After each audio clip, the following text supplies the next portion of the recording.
Женщины на селе, например, у них есть проблема с тем, что есть международные гранты, но у них нет знания английского языка. Или, например, цифровизация. Мы вовлекаем женщин и даем возможность получать информацию о подобных инструментах. Мы предлагаем изучить международный опыт, когда есть специальные фонды поддержки именно женского предпринимательства. Ну и, конечно, посмотреть на то, как можно интегрировать коллаборацию, да, женского бизнеса и вот поддержки этих программ среди тех, которые существуют сегодня для крупного бизнеса.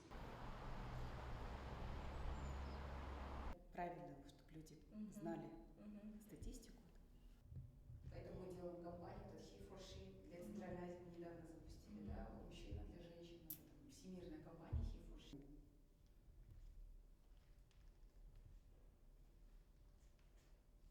Центры, которые такого типа одного окна предоставляли консультации женщинам-предпринимателям по регионам нашей страны. По данным на конец 2023 года более 10 тысяч женщин получили консультации, и также была возможность увеличить, еще придать дополнительный импульс уже существующим бизнесам. Мы также вот в этом году планируем провести совместные мероприятия с венчурными организациями, фондами, которые присутствуют в Республике Казахстан.